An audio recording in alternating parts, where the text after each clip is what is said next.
The city of Athens thrived on a dazzling display. It was a metropolis built on marble and the ceaseless hum of commerce. Here, in the golden age of human thought, lived a paradoxical figure. Diogenes wandered its polished streets like a question mark moving through a sea of certainty. The wealth accumulated here seemed boundless, reflected in the grand colonnades and the richly robed merchants who moved with an air of profound self-importance. They measured success not by virtue or wisdom, but by the sheer volume of their belongings, by the height of their houses, and the polish of their slaves' sandals. And yet, there was Diogenes. He lived at the periphery, outside the main flow of that overwhelming excess. His existence was a radical departure from everything the city considered valuable. He owned little, perhaps nothing that society recognized as property. This simplicity made him an immediate anomaly, a living refutation of Athenian ideals. Observe the people within those walls. Their faces were etched with a kind of restless ambition, a desperate need to acquire something more than they had already attained. They chased status symbols, a rarer piece of imported silk, a larger villa overlooking the harbor, a title earned through patronage or coin. It was an exhausting pursuit, this ceaseless climb up a ladder made of gold and ephemeral praise. The collective energy of Athens seemed dedicated to answering one unasked question: why is more always enough? The philosopher who watched them understood something unsettling about this human condition. He saw the frantic scramble for accumulation not as natural ambition, but as a deeper form of bondage. These desires were invisible chains, tying the soul down before it even knew it was being restrained. How often do we find ourselves chasing something shiny, a career milestone, another possession, approval from others, only to realize that once secured, the brilliance fades, and the craving for the next object immediately begins. The prize itself never brings lasting satisfaction. Only the pursuit sustains the illusion of fulfillment. The philosopher understood that true possession was a dangerous myth. It suggested that happiness could be purchased or acquired through effort external to the self. But if joy depended on the whims of the marketplace or the approval of the crowd, then that joy was not freedom. It was merely temporary debt. Consider the weight carried by these opulent citizens. They carry not just their goods, but the expectation of others. The fear of looking poor, the necessity of maintaining appearances. These are emotional burdens far heavier than any sack of grain or pile of costly gems. Their lives were not their own. They were performances for an invisible audience, dictated by social custom and economic pressure. Diogenes simply walked through these scenes, his presence a quiet disruption. He asked only fundamental questions with the dignity of unanswerable truths. What does true belonging actually require? Does it need mortar and marble to stand up? Is comfort dependent on accumulated wealth, or perhaps something simpler, like breathable air under an open sky? The contrast was stark. The suffocating grandeur inside the city versus the raw, unfiltered life outside its walls. The opulent Athens seemed perpetually restless, constantly building higher palaces to house spirits that remained empty. Diogenes offered a silent counter-narrative, pointing toward the quiet sufficiency of existence stripped bare. We are taught from our earliest days that value equates to acquisition. We equate love with permanence and worth with visible success. This societal grammar creates a subtle yet irresistible mandate. You must always reach higher, buy more, achieve greater things. The consequence of believing this lie is the slow erosion of self-possession. We become defined by what we lack or what we aspire to attain. The philosophical journey that Diogenes modeled was not one of destitution for its own sake. It was a deliberate experiment in subtraction. He demonstrated, through sheer living, that the necessary components of a meaningful life, community, self-respect, quiet contentment, are remarkably resistant to monetary valuation or social status. His poverty became his ultimate shield and his clearest teacher. It allowed him to perceive the true texture of human existence beneath layers of polished veneer. The raw vulnerability, the relentless greed, and the profound ache for something genuine that money could never touch. The Athenian thoroughfare pulsed with the frantic energy of accumulation. Marble gleamed off every facade, a testament to wealth and relentless striving. And in this spectacle of human ambition lived Diogenes, a man who seemed not merely unconventional, but almost an anomaly, a walking question mark against the backdrop of opulent certainty. His life was defined by subtraction. Where others sought to build higher walls around their possessions and titles, he embraced the bare openness of existence. This profound contrast set the stage for a deeper philosophical inquiry. Is security found in what we accumulate, or in what we are willing to relinquish? The whispers that followed him often contained judgment. The criticism aimed at the dog beside him, the worn cloak, the lack of elaborate accoutrements. They saw his poverty and judged it as failure. He lived by it, proving it was a radical form of mastery. Today, the paradox deepened in an encounter far from the main commercial drag. He encountered men wrapped in silks that spoke of distant lands and deep coin pouches. These were men accustomed to command, who viewed Diogenes' existence not with intellectual curiosity, but with condescending dismissal. They laughed at his simple interactions, the casual greeting exchanged with a stray mutt, the lack of concern for maintaining social polish. For them, life was measured by visible markers: the size of one's estate, the quality of one's garments, the pedigree of one's companions. To be without these markers meant to be invisible, or worse, pitiable. The encounter with the wealthy gentleman became a microcosm of Athenian folly.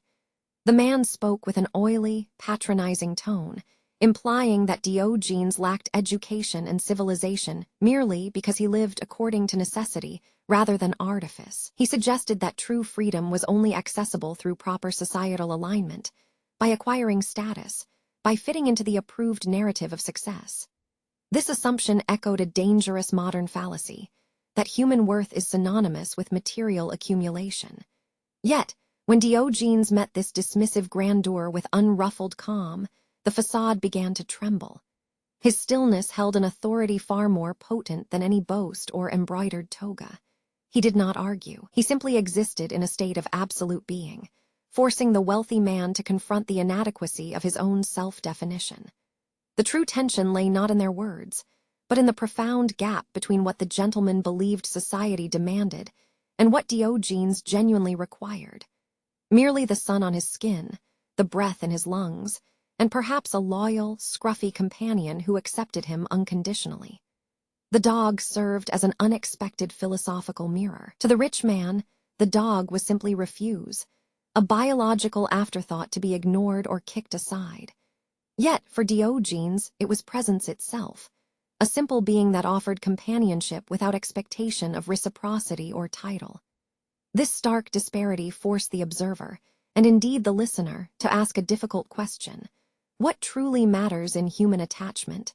Is value derived from shared economic status or from unadulterated acceptance? The paradox suggested that by shedding the external trappings of societal belonging, Diogenes was not losing connections. He was stripping away all the artificial requirements for them. He demonstrated that true companionship, the kind that sustains the spirit through indifference and hardship, cannot be bought, mandated, or lost to a shift in fortune. This internal resilience became his silent rebuttal. If luxury provided comfort, it simultaneously introduced vulnerability, the constant fear of loss, the anxiety over maintenance, the necessity of performing status. By choosing the edge of existence, he chose immunity from those specific anxieties. The world saw poverty as deprivation. Diogenes began to treat it as a supreme form of unburdening. Every need that society attaches as vital, elaborate housing, specialized clothing, social validation, was discarded by him. With each item surrendered, a subtle weight lifted from his spirit. The heavy mantle of societal expectation was replaced by the lightness of utter self-reliance. This wasn't mere resignation. It was a deliberate, intellectual choice to refine the boundaries of personal freedom. He was proving that the cage most confining is not made of iron and stone, but woven from belief, the ingrained conviction that we need more to be happy, more to be respected, and more to feel worthy. This relentless questioning formed a shield against flattery and ridicule alike. It repositioned him, in his own mind at least, as an empirical philosopher living outside the closed halls of academia, conducting real-world experiments on human nature. He was testing the elasticity of the soul. How much hardship could it absorb before breaking? His apparent simplicity became, to those who truly looked, a monument of immense inner strength. The journey through this paradox established that freedom is fundamentally an internal agreement. It demands not the absence of struggle, but the refusal to let external struggles dictate one's definition of self-worth. When society dictates that a man must wear purple robes and command legions of admirers to feel fulfilled, Diogenes simply reaffirms his basic, irreducible human needs. He teaches us that true citizenship is owed first and foremost to oneself. The dog stands by him not because he owns property or pays taxes, but because their mutual existence requires nothing more than the rhythm of shared time. This interaction speaks louder than any grand speech in the agora. It suggests that the most profound relationships, the sustaining ones, are those built upon radical authenticity, free from the performance required by wealth or social standing. Diogenes's life became a persistent invitation to unlearn, an arduous but necessary excavation of the self, until only what is absolutely essential remains. He forced Athenians and Cynics alike to look past their own glittering distractions and confront the question: if we stripped away everything that defines us by society, our jobs, our families, our money, what core essence would remain? And more importantly, would that core essence be enough for us to live with? His time in the city was thus a performance piece of radical minimalism. He served as a mirror held up to Athenian hypocrisy, reflecting their desperate need to validate themselves through possessions and pretense. In observing his simple rituals, his casual stroll, his conversation with nothing at all, the sophisticated onlookers were subtly challenged. Was this supposed poverty really so easy? Did it require no internal sacrifice? They saw the physical simplicity, but they missed the enormous philosophical weight of that choice. The weight of opting out. It was an active rejection of the entire scaffolding of civilized human ambition, replacing it with a voluntary and sustained commitment to being utterly present in the moment, unbound by regret for what was left behind or anxiety about what might yet be lost. The weight of the outside world often becomes heavier than any material burden. We assume that true comfort requires elaborate shelters, padded cushions, and walls built high against the wind and rain. For Diogenes, however, life taught a different lesson. It was not enough to simply endure. He had to learn how to choose where he would endure. The world keeps moving with its expectations, dictating what shelter should look like and how deeply one must crave it. He found himself in times of simple necessity, times when the grandeur of Athenian architecture offered no protection, nor did the endless flow of coin solve the problem of a sudden downpour. When hardship arrived, stripping away the predictability of his routines, Diogenes had to confront the sheer contingency of existence. The most profound shelter he ever found was not made of stone or timber, but of choice itself. He came to reside within the humble confines of an emptied wooden barrel. It was a space lacking in any notable dignity, barely large enough to curl into with meager possessions. For many who lived in luxury, such a spot would represent degradation, a visible failure to maintain status. But for Diogenes, it became something far more profound. A temporary sanctuary built solely on principle. The irony of his living situation was that by embracing the lowest common denominator of shelter, he found himself elevated above the petty concerns of society. The barrel did not impress. It demanded nothing in return. It simply held him. In those quiet hours, shielded from the dust and noise of the marketplace, he was forced into a radical reckoning with his own essential self. His meager existence, previously viewed by others as merely embarrassing, suddenly became an uninterrupted laboratory for philosophical inquiry. He realized that every comfort craved, the thick woven carpet, the steady hearth fire, the meticulously carved doorframe, was not an enhancement of life, but often a subtle cage built around the spirit. These objects came with invisible contracts, maintenance costs, social compliance, and the constant anxiety of keeping them safe or desirable. To own them was to surrender a fraction of one's radical freedom to their owners and to their inevitable decay. The simplicity of the barrel forced him into profound stillness. Here, when the rain fell, He felt only the rhythmic beat of nature against wood, not the inconvenience requiring expensive eaves or drainage systems. When the sun shone, its heat was direct, unfiltered by glass or marble. He began to measure his life not by the volume of things he acquired, but by the space between one breath and the next that remained unburdened. This newfound freedom of choice, this brotherhood forged in humble circumstances, taught him a crucial lesson about attachment. It is easy to admire the stability of great wealth from a distance. It is much harder to live within its fragility when survival depends on it. When you have nothing at all, truly nothing but your wits and your willingness to exist, you find that your core self becomes surprisingly resistant to circumstance. The men who mocked him, those accustomed to the cushioned routines of elite life, could not understand this internal rearrangement. They saw destitution. Diogenes saw ultimate autonomy. The barrel became a symbol, not of failure, but of voluntary surrender to simplicity. It was his chosen platform from which he observed humanity in its most raw and undressed state. This experience began the subtle shift within him. He stopped responding to external definitions of worth. Where once he might have reacted defensively or bitterly to an insult, now there was a steady detachment. The material world remained loud, overwhelming, and insistent on status. Yet, inside the confines of his small wooden sanctuary, Diogenes discovered that the deepest richness resided in the sheer act of choice. The choice not to be bound, the choice to remain unburdened by the need for elaborate trappings. The barrel thus became more than just a shelter.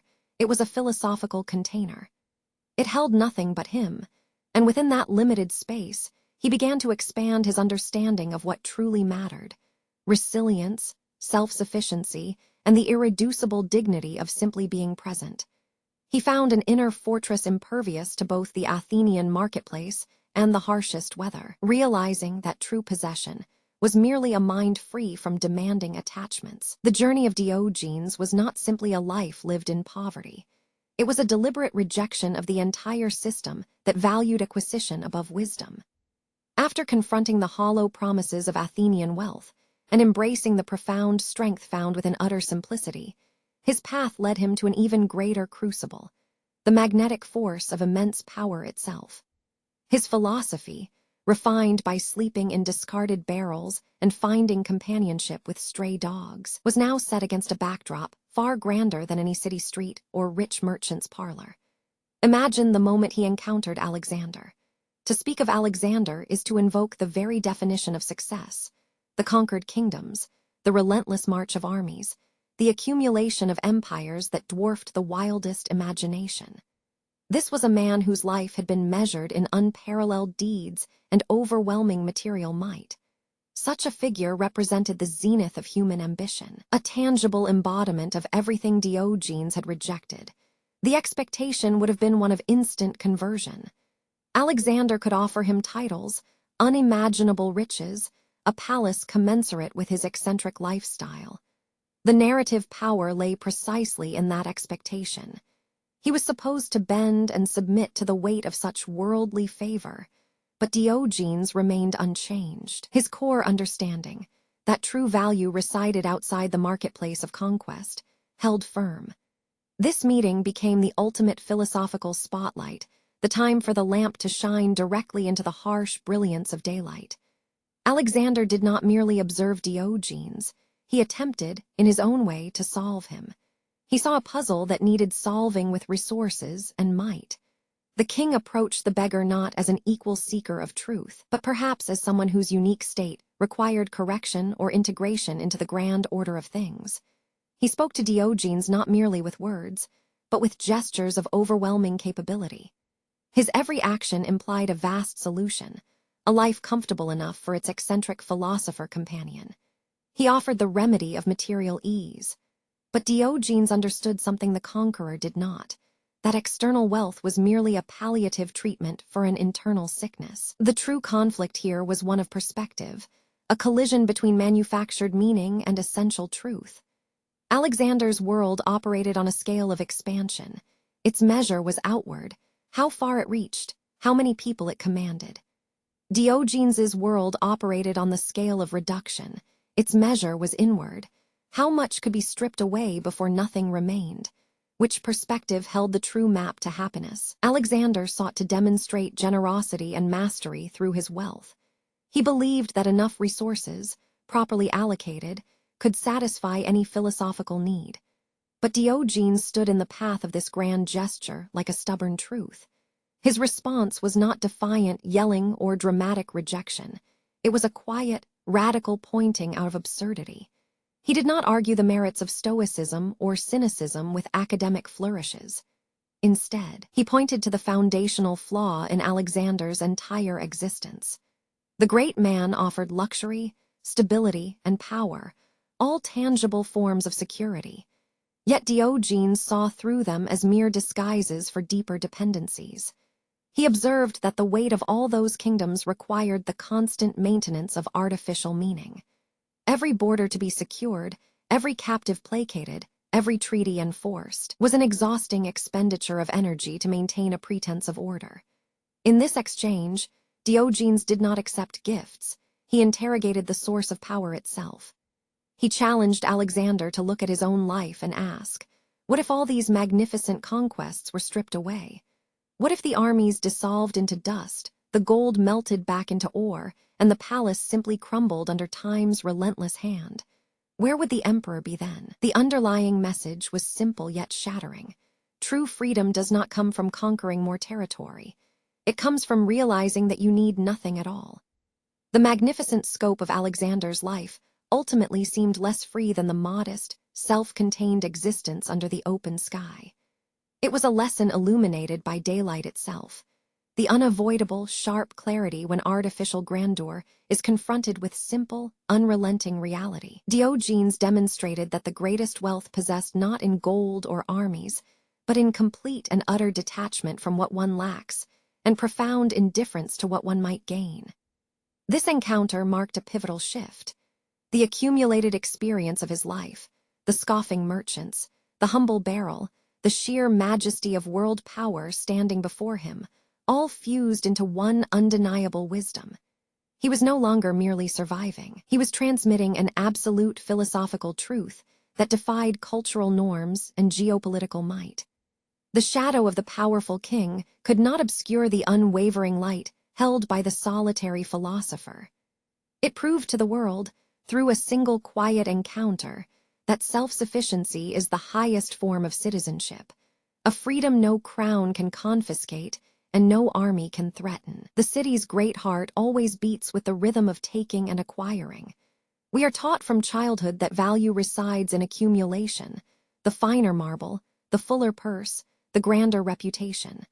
We chase shadows cast by other people's ambitions, mistaking comparison for progress and desire for actual fulfillment.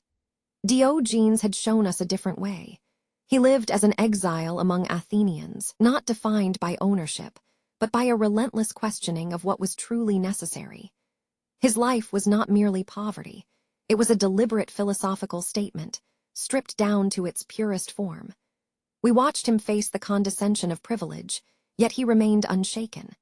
When even immense power, represented by figures like Alexander, could not buy his attention or change his fundamental repose, we saw that his value lay in something intangible, something far more resilient than gold or armies. He taught us that freedom is a state of being, not a location or an outfit to wear. It requires the surrender of our most cherished anchors, our desire for status, our fear of seeming unworthy, and our craving for comfort. The true measure of a man, as Diogenes demonstrated, is what he can lose without losing himself. When we cling tightly to possessions, we build cages around our souls, cages plated in brass and painted with the promise of happiness. We become slaves not to kings or debts, but to expectation itself. These invisible chains are the heaviest burdens we carry, often heavier than any physical weight. His journey, marked by simplicity, was a constant dialogue with existence itself. He lived moment by moment, making every single thing he owned, or rather, did not own, a profound act of defiance against the mainstream narrative. Each meal was sufficient, each night's rest, adequate. These acts were radical lessons in sufficiency. They forced us to examine the assumption that more is always better, and that true security comes from external guarantees. But what if our deepest safety lies only within ourselves? What if the greatest abundance is the quiet acceptance of enough? The lesson reaches its quiet climax when the noise finally subsides. When Diogenes stands alone, under the vast indifference of the sky, not in exile, but in self-imposed sanctuary, he finds a peace unattainable by any grand entrance or spectacular triumph. This solitude becomes his proving ground, the ultimate workshop for the soul. The weight lifted from him is more than just material wealth.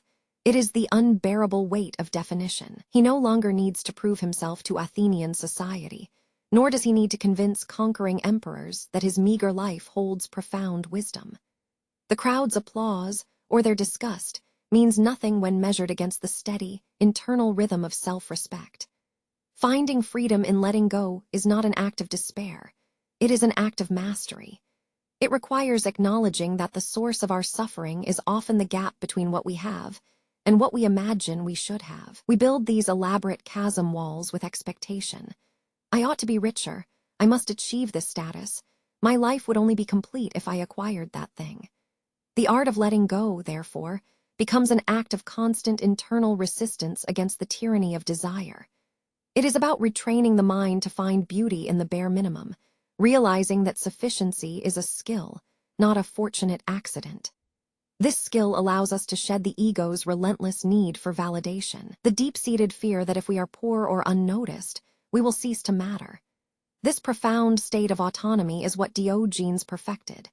He achieved true non-attachment, understanding that everything, from the grandest statue to a simple breath of air, is transient and ultimately outside his control. By embracing this reality, he did not become diminished. He became boundless. His spirit grew immense precisely because his physical needs shrank into insignificance. The final revelation is deeply comforting, yet stark. True freedom arrives when we stop fighting the flow of life's unpredictability. We surrender the illusion of total control and accept impermanence as our fundamental truth. This acceptance transforms anxiety into acceptance, fear into fortitude. It allows us to occupy a rare philosophical space, a place where contentment is not merely resignation, but an active choice, a conscious embrace of present reality. To live this way, truly free, means understanding that the only ownership we need is of our own mind and will.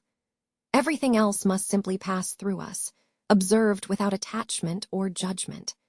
It is in this elegant surrender that Diogenes found his most precious possession, a life lived entirely for its own sake, untainted by the corrosive demands of expectation, forever illuminating the simple, unbought truth.